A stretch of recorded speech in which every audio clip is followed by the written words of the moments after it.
Olá pessoal, nesse vídeo eu vou falar sobre um padrão para modelagem de sistemas OO chamado SOLID. É um acrônimo, né, de vários princípios, na verdade é uma junção de 5 princípios. E eu vou falar desses 5 usando uma espécie de toy example só para ilustrar esses conceitos. Esses conceitos não são novos, né, mas eles são bastante importantes ainda hoje no desenvolvimento de sistemas OO.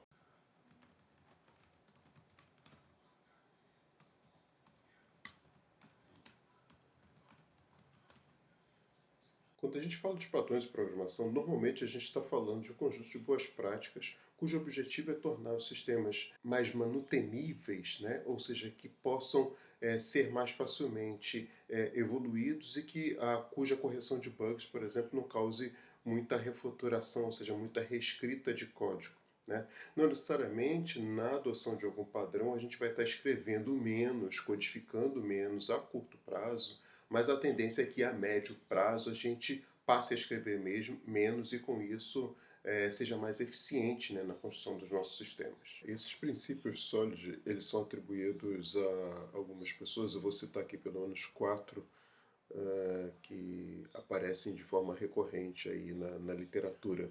Né? O primeiro é esse aí, o Bob Martin, também Robert Martin é também chamado de Tio Bob. Ele é um dos que mais argumenta, né, em prol do uso, né, do padrão SOLID. Tem o Bertrand Meyer, um pouco mais antigo aí, que teve nos primórdios aí da definição do paradigma OO. A Barbara Liskov é uma cientista da computação lá do MIT, e o Michael Feathers, que parece que é quem deu o nome efetivamente ao padrão. Eu costumo ministrar disciplinas de programação OO, e nessas disciplinas o meu foco normalmente é de ver como programas, sistemas OO são implementados, né, usando uma linguagem de programação. Mas o paradigma orientado a objeto não se restringe basicamente à tarefa de se programar ou de se codificar efetivamente um programa. Se a gente pensar do ponto de vista, a partir do momento que eu tenho um problema, desse problema eu tenho uma etapa anterior à etapa de programação, que é a etapa que a gente costuma dar o nome de modelagem. E essa etapa exatamente é onde, a partir do problema, eu identifico as questões, as características principais, e a partir dessas questões é onde eu já aponto quais são as minhas classes, quais são as minhas operações, os métodos, como essas classes se relacionam. Né? Então essa é a etapa de modelagem, essa é a etapa em que eu identifico como eu vou resolver aquele problema efetivamente do ponto de vista OO. Após essa etapa, aí sim eu realizo a implementação, a codificação, a programação daquele modelo, né, numa dada linguagem de programação da minha escolha. Né? Então, e normalmente os meus cursos, né, de programação eu acabo enfatizando essa última etapa aqui. Só que, na verdade, a questão do modelo ela continua acontecendo, porque eu preciso minimamente identificar para cada problema quais são as classes, quais são os elementos principais ali que vão constituir a minha implementação. O que acaba acontecendo, a gente acaba, antes de realizar a implementação, a codificação desse sistema efetivamente, a gente faz uma modelagem meio que de cabeça, né, para de alguma maneira identificar classes, né, e operações que vão precisar existir no nosso sistema para aí de fato fazer a codificação. Né. Então, apesar de nesses cursos de programação a gente não dar ênfase nessa etapa de modelagem, ela acaba acontecendo, que para problemas pequenos, os modelos vão ser pequenos, então não é algo que exija a gente criar uma diagramação. Mas para sistemas maiores, que é o foco, né, do uso desse paradigma para o desenvolvimento de sistemas, aí de fato a gente precisa ter um pouco mais de cautela e de cuidado nessa etapa de modelagem. Né? E aí, só para enriquecer esse diagrama, eu comento duas coisas. Primeiro, é comum a gente falar, por exemplo, de reengenharia, como o processo de, por exemplo, a partir de um código, eu recuperar o modelo, né, é como se eu estivesse abstraindo um pouco daquele meu código. Então esse é um aspecto interessante. E um outro aspecto é que há um nicho, uma área de pesquisa voltada para a geração de programas a partir de modelos, Model Driven Development, que é uma área ainda em evolução e alguns pesquisadores acreditam de fato que vão conseguir gerar programas, né, a partir de modelos, né? Então é algo ainda em aberto, poderia dizer, dentro da área de computação. Para iniciar a ilustração desse padrão, do padrão SOLID, a gente vai usar um problema simples. Imagine que eu queira implementar um sistema para controlar empréstimos de livros, né? Imagina que eu seja pessoa que tenha bastante livros e eu gosto de estimular a leitura das pessoas emprestando os meus livros, mas obviamente eu devo ter um carinho pelos livros, eu quero ter o controle de maneira que os livros não se percam e eu possa cobrar eventualmente, né, as pessoas que eu emprestei os livros, né? E aí, inicialmente, a gente pensando em analisar esse problema do ponto de vista O, primeira coisa é identificar quais são as minhas entidades, né, quais são as classes que eu vou precisar para representar esse sistema. E de cara, né, já que eu vou trabalhar com empréstimos de livro, eu preciso de uma classe chamada livro. Né? Então eu começo aí tendo uma classe contendo basicamente título e autor. Né? Vou querer ter muitos detalhes, como ISBN e tudo mais, porque eu estou falando de um sistema só de empréstimo. Se eu quisesse trabalhar com outros tipos de informações, se fosse, por exemplo, um sistema de biblioteca ou alguma coisa para venda, talvez ter o controle de informação de ISBN, editora e outras coisas fossem importantes. Mas para um sistema de empréstimo, basicamente, eu preciso de um livro, né, efetivamente. Como eu vou estar emprestando, obviamente, né, eu vou estar querendo também ter informação de um contato para quem eu vou estar emprestando o livro, né? E no contato vou basicamente aí pensar em colocar, em armazenar coisas como nome, telefone, e-mail, né? Então essas são, digamos, as primeiras classes aí desse sistema que a gente vai modelar, né? Eu estou usando uma representação aqui para o pessoal que já trabalhou com modelagem O, sabe que aí eu estou falando usando um ferramental de UML, né, mas eu não estou muito preocupado na questão da ferramenta e sim na questão dos conceitos do padrão que eu pretendo explicar. Né? Aqui tem uma parte para definição de métodos que eventualmente eu só estou colocando aqui para dizer que é possível, né, listar métodos também no momento que eu informo classe, mas eu não estou tão interessado em detalhar assim o problema e sim explorar a questão do padrão. Bem, tendo iniciado aí a declaração das classes, né, livro e contato, vamos ver como a gente representa possibilidades para representar um empréstimo nesse nosso modelo. Né? Lembrando que a ideia da modelagem não existe o modelo correto ou incorreto. Na verdade, o que a gente tem são modelos que representam melhor um contexto, domínio que a gente está querendo modelar, ou que não representam tão bem, ou que falta informação. Pode ser que a gente tenha outras possibilidades aí, eu só vou discutir algumas, mas sempre com foco em apresentar o padrão SOLID. Pois bem, então como representar um empréstimo? No primeiro momento, a gente poderia imaginar tendo o livro e colocar a informação de empréstimo no contato. Né? Então, por exemplo, aqui a gente tinha antes nome, telefone e e-mail, e eu fui e adicionei aqui a data, por exemplo, a data de retirada de determinado livro, a data de empréstimo, né, inicial, e aqui uma espécie de referência para livro. Tá? Eu não estou sendo muito religioso com respeito à questão de notação do ML, não, só passando uma ideia. Então, eu venho aqui e coloco as informações de empréstimo em contato. Né? E aí tem algumas coisas que a gente precisa saber com respeito ao domínio que a gente está querendo representar. Por exemplo, se a gente está querendo permitir que um contato possa ter, por exemplo, vários empréstimos simultâneos. Né? E se isso fosse o caso, talvez seria interessante, sei lá, pensar em colocar uma lista ou um conjunto, né, de livros, e aí eu teria que também ter um conjunto de datas. Né? Isso poderia dificultar um pouco a manipulação dessas informações aqui no contato, mas é uma possibilidade. Né?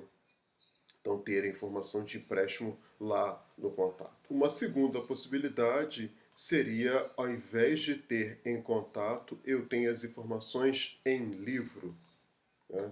Então eu tenho aqui, eu tinha um contato, né, restabeleci aqui o contato e passei a ter informação de data, e aí poderia ter informação do contato aqui, não está aqui exatamente, que é quem tem determinado livro emprestado, né, quem tomou algum livro como empréstimo. Também tenho a questão, eventualmente, aqui agora, o que a gente pode pensar. Imagine que, por exemplo, nessa ideia de empréstimo, imagina que eu seja interessante guardar informação de histórico, ou seja, guardar ao longo do tempo um determinado livro, por exemplo, para que pessoas ele foi emprestado, né, à medida que pensando que ao longo do tempo aquele livro foi emprestado, depois ele é devolvido e assim sucessivamente, né? E aí, para isso, aqui eu teria uma certa dificuldade, eu teria que pensar, por exemplo, em alguma coisa como uma coleção também, para falar, registrar os empréstimos ao longo do tempo, né?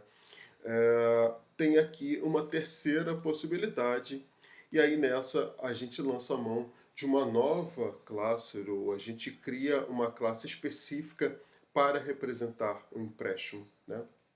E aí aqui eu coloquei só para, eu estou ilustrando como se fosse uma associação, né? Deixa eu só colocar aqui de uma maneira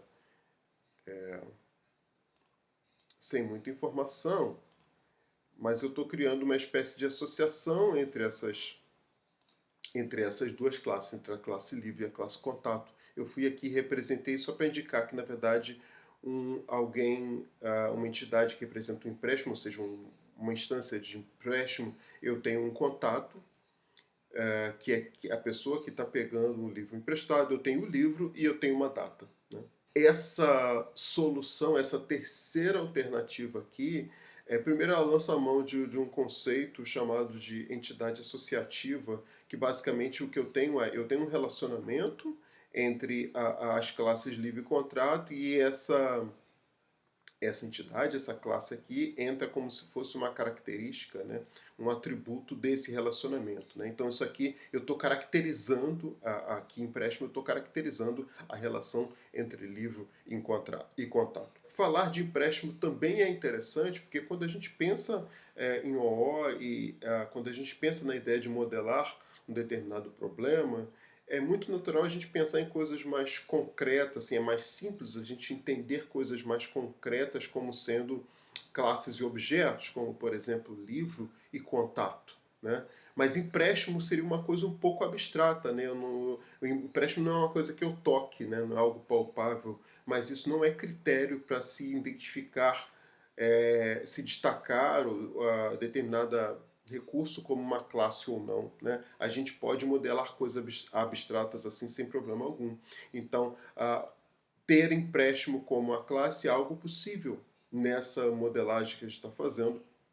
E essa escolha de empréstimo como uma classe independente, não colocar nem em livro e nem em contato, é o nosso primeiro princípio desse padrão SOLID, que é um princípio chamado a responsabilidade única, que a sigla em inglês é Single Responsibility Principle. Basicamente, o que esse princípio defende é que as classes deveriam ter um papel único, né? Então, a classe não deveria combinar, representar de uma maneira simultânea diferentes informações dentro de um sistema. Então, elas têm que ter um papel único. E isso é interessante porque, numa eventual possibilidade de manutenção, de evolução do sistema, se a gente precisa modificar determinado aspecto, a gente vai no ponto onde somente aquele aspecto está definido, né? Então, se eu preciso falar de empréstimo, eu vou para a classe empréstimo. Se eu preciso falar alguma coisa com respeito a contato, eu vou na classe contato. Se eu preciso falar de algo com respeito a livro, eu vou na classe livro, né? Então, essa separação bastante clara e única, né, de papéis, né, em classes, isso aí é algo que esse princípio, o Solid defende, no caso, é o S. O S do Solid é o Single Responsibility Principle. Bem, Então, tendo definido o empréstimo como uma entidade independente, né, respeitando lá o padrão de responsabilidade única, né, imagine que agora a gente queira emprestar também ou controlar, fazer que o nosso sistema também controle o empréstimo de CDs de jogos e eu queira, nessa questão do empréstimo, colocar informação de duração. Como é que eu posso modificar esse modelo para passar a conter essas informações, né? Coloquei algumas possibilidades aqui. Nessa primeira possibilidade, o que eu faço? Eu vou na classe empréstimo e coloco mais informações. Então, eu tinha lá o empréstimo do livro e agora eu quero controlar também um jogo. Então, eu tinha um campo data aqui representando a data de empréstimo do livro. E aí agora, usando a mesma classe, né, para fazer também o controle de empréstimo de um jogo, eu preciso inserir mais informações, né? Essa é a primeira, a primeira sugestão que eu fiz só para falar em termos de possibilidade e do quanto essas coisas não são interessantes. Nesse caso aqui, se eu penso no empréstimo tendo as duas informações, observe, é a mesma classe que está dando controle, que está controlando o empréstimo de livros e de jogos. Isso então implica que ou eu vou estar usando essa classe parcialmente, ou seja, ora usando só a parte de livro, ora só a parte de jogo, ou obrigando que as duas coisas estejam sendo emprestadas simultaneamente, né? O que é um certo exagero aí para o nosso problema, porque a gente está querendo resolver. Né? Então, essa ideia de mesclar empréstimos de coisas distintas numa mesma classe não é muito interessante. E isso, de alguma maneira, já vai contra o princípio lá da responsabilidade única que a gente acabou de ver do padrão Solid, né? Então, essa ideia aqui de transformar a classe empréstimo, ela não é interessante, né? E a gente foi, e por exemplo, a gente poderia ter colocado até duração, já que eu tenho datas e informação aqui, empréstimo, poderia ter colocado duração também empréstimo, o que ainda aumentaria a questão da confusão, mas eu desci a duração de empréstimo em livro, em CD de jogo, de alguma maneira imaginando algum cenário, algum contexto onde a duração de empréstimos pudesse variar. Então, empréstimos de livro tem um tempo X, enquanto um empréstimo de um jogo tem um tempo Y. Na segunda possibilidade, eu coloco, eu crio duas, eu separo as classes de empréstimo, né? Então eu tenho empréstimo de livro e eu tenho empréstimo de jogo, né? E aí empréstimo de livro só diz respeito a livro, e aí eu tenho lá o campo duração e tudo mais, e a empréstimo de jogo eu tenho as informações de empréstimo de jogo, né?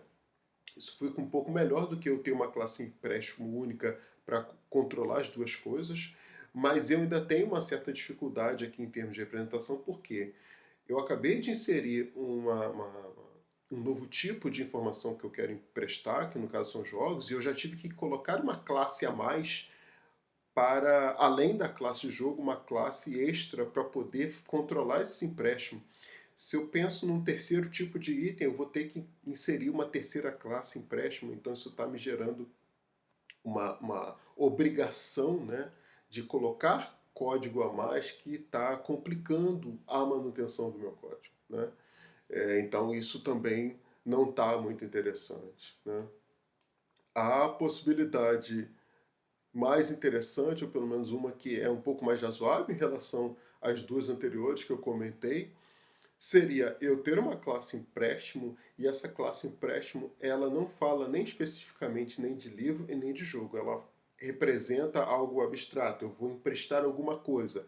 Que alguma coisa é essa? Seria algo emprestável. Né? Então estou definindo aqui o que seria uma interface, né? Que seria a classe no nível mais abstrato possível, onde eu estou falando apenas de operações. Né? Então, essa minha classe empréstimo, ela vai ter algo que, ela vai ter uma referência para algo que é emprestável. E esse emprestável vai poder ser um livro ou poder ser um jogo. Né? Essa maneira de representar aqui, ela é interessante por alguns aspectos. Primeiro, se eu quero inserir um novo item de algo a ser emprestado, a única minha obrigação é vir aqui e colocar uma classe e dizer o que a gente diz que a classe ela implementa a interface, né? Deixa eu mudar a seta aqui para ficar correspondente com a ideia de implementação de interface, né? Então, a classe jogo, idem, ela vai implementar lá a interface emprestável, ou seja, a classe jogo ela vai se comportar como um indivíduo do tipo emprestável. E como é que é essa garantia? É a ideia da programação por contratos, né? Como é que um jogo se comporta como emprestável? Ele tem que implementar a operação que está definida lá na interface. Então está aqui, opa, isso não está definido, deve estar na imagem seguinte aqui. Mas eu preciso então fazer com que essas classes aqui de baixo implementem aquela interface que está prevista, aquele método que está previsto na interface emprestável, né? Então, essa seria, em comparação com as outras duas formas de modelagem, essa seria uma modelagem mais interessante para esse nosso problema que a gente está abordando, né? Aqui só as associações aí de emprestável com empréstimo e com contato, né? Então, um contato ele pode tomar como empréstimo alguma coisa emprestável, e essa coisa emprestável pode ser um livro ou pode ser um CD de jogo. Pensando no Solid, essa definição de uma interface emprestável, ela está atendendo a dois princípios. Um é o princípio aberto-fechado, o Open Closed Principle, e o outro é de inversão de dependência, Dependency Inversion.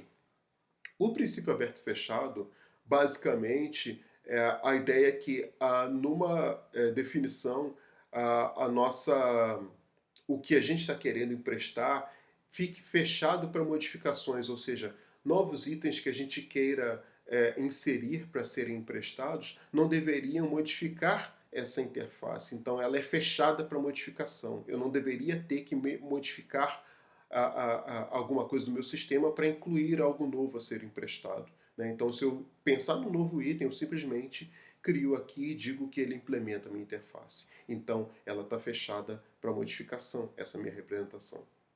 E ela está aberta para extensão, ou seja, eu posso ficar pendurando novos itens aqui, ou seja, implementando, criando itens que implementam essa interface que eu estou estendendo, eu estou aumentando as possibilidades do que pode ser emprestável no meu sistema.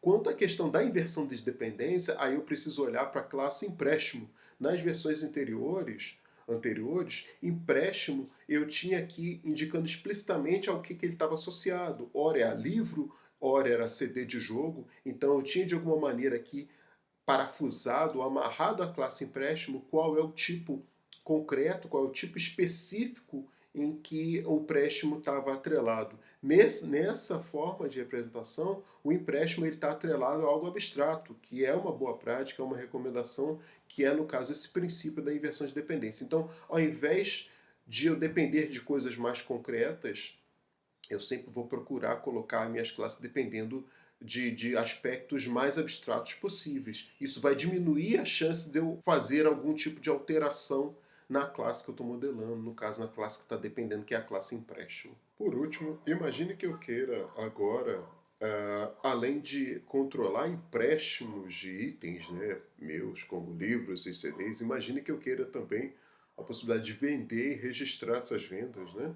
E que dentre os itens que eu esteja manipulando, eu também queira incluir o console de jogos, de um jogo. Imagine que eu seja um jogador desse que tem vários consoles e de tempos em tempos eu quero, por exemplo, me desfazer dessas consoles. Então, assim, eu já estou até antecipando uma ideia que eu pensei aqui para esse problema, para ilustrar os dois últimos princípios, né? Que é essa venda, na verdade o console do jogo, ele só vai poder, eu só vou querer nesse meu sistema, eu só vou querer vender esse item, eu não vou querer emprestar. Imagino que é uma coisa delicada, né, que pode de alguma maneira, sei lá, ser depreciada, né? Então eu só vou querer vender, eu não vou querer emprestar console, né? Então vai ter uma pequena mudança aí nessas. Então, assim, como eu considero, como eu modelo, como eu incluo a questão da venda aqui nesse meu modelo e como eu incluo console de jogo. Eu tenho uma primeira possibilidade aqui, que é a seguinte: eu tenho a classe contato empréstimo, como eu tinha aqui normalmente.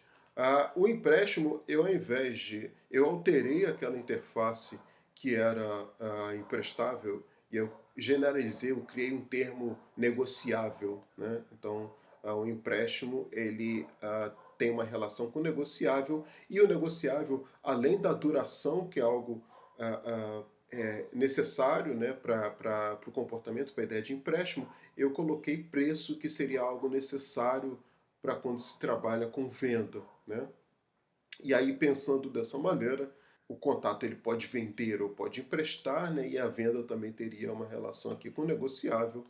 E aí eu tenho um livro podendo ser negociável, assim como um CD de jogo, assim como um console de jogo.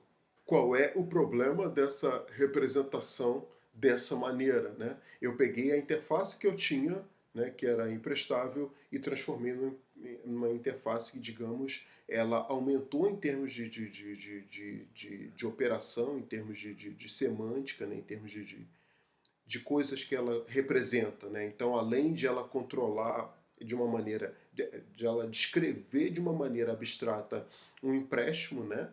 Em termos de requisitos mínimos, ou seja, a duração daquele empréstimo, eu tenho também a questão do preço com respeito à venda, né?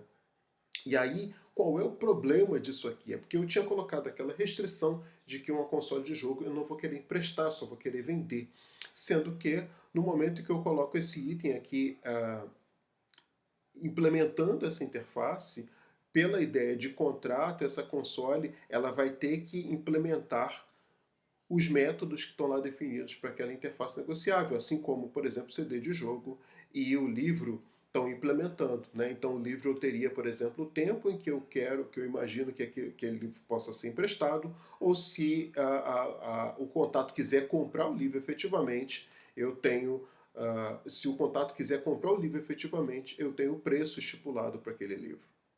No caso da console, eu não vou querer emprestar, então essa operação duração aqui eu não tenho como implementar, ou ela é complicada, eu poderia levantar uma exceção ou fazer algo do tipo para indicar que aquela operação não está prevista para aquele tipo. Isso, em termos de modelagem OO, isso não é interessante, né? É interessante que as classes implementem de uma maneira integral tudo que está definido lá nas interfaces, né? Mas então essa seria uma possibilidade, e eu poderia aqui fazer alguma checagem para verificar para o tipo de operação, né, se eu estou emprestando, e aí se aquele tipo de objeto, se ele é uma console, então eu digo que não posso emprestar, ou algo desse gênero. Não é muito bom, mas é um caminho para esse tipo de situação. Uma outra possibilidade, essa mais interessante que a anterior, nesse caso aqui, eu tenho duas interfaces. Então, eu continuo tendo a interface emprestável. Neste caso, o que a gente tem? A gente tem as duas, a gente tem, além da interface emprestável, eu criei uma interface chamada vendável. Acredite se quiser, tem a palavra em português, né? Então, coisas que podem ser vendidas. Então, eu tenho a interface vendável, e eu tenho lá aquela operação preço, que ela é obrigatória, né? Para eu conseguir realizar uma venda efetivamente. E aí, relacionada à interface vendável, ou seja, implementando essa interface, eu tenho os meus três itens, né? Eu tenho o livro, eu tenho o CD de jogo e eu tenho a console de jogo, enquanto que emprestável, como eu disse que o console eu não quero emprestar, então ele não vai estar implementando essa interface, ele só vai implementar, quem só vai implementar essa interface emprestável é o CD de jogo e o livro. Então, essa maneira que fica um pouco mais interessante, porque eu não sou obrigado a implementar uma operação que eu não sei o que fazer, que no caso era a questão da duração aqui para console de jogo, né? Essa maneira de representar a, a, a questão do empréstimo e da venda de forma separada, como interfaces, é o que preza, o que na verdade defende o princípio chamado de separação de interfaces, onde basicamente eu deveria me preocupar da mesma maneira que eu tenho lá com as classes, com a ideia de responsabilidade única, ou seja, de fazer com que as classes elas agreguem um único tipo de informação, tenham um único propósito. A mesma coisa vale em termos de interface, né? Então que essas interfaces elas tenham, reúnam operações que tenham uma coesão e que, na verdade, sirvam para algum propósito, né? Então se eu tenho interfaces que são, digamos, parrudas, né, cheias de operações, é interessante que eu fragmente de maneira a não obrigar que certas classes, como por exemplo, a gente estaria obrigando a classe console de jogo a implementar um método que ela não sabe responder, né? Então, tornar as interfaces mais simples, isso facilita essa não obrigatoriedade, né? E um outro princípio é essa substituição de Liskov, que basicamente fala, a gente vê esse princípio falhando, né? Esse princípio de Liskov, que é no caso o sobrenome lá daquela cientista que a gente comentou, a gente vê esse princípio falhando quando, por exemplo, a gente faz com que uma classe ela implemente um método que ela não sabe responder a esse método. Ou seja, a implementação do método é um levantamento de exceção, basicamente, né? Então, no momento em que a gente separou aquela interface em duas, aquela interface negociável que eu tinha proposto lá no diagrama anterior, na verdade eu desobriguei a classe console de implementar esse método de duração e aí eu passei a respeitar esse princípio lá da substituição de Liskov. Esse diagrama anterior aqui de cima, onde eu tenho esse método de duração aqui que ele não sabe responder, isso aqui está infringindo o princípio de Liskov, porque eu teria que, por exemplo, numa interação de objetos negociáveis, para, por exemplo, fazer uma consulta por itens que estão sendo emprestados num dado momento, eu teria que verificar se aquele item ele é um console, porque no caso dele ser um console não faz sentido eu perguntar se ele é emprestável. E fazer essa checagem, ela não é muito interessante, que é, na verdade, essa ideia de percorrer negociáveis de uma forma geral, é uma característica bem comum, típica, né, de um conceito super importante de OO chamado polimorfismo, né?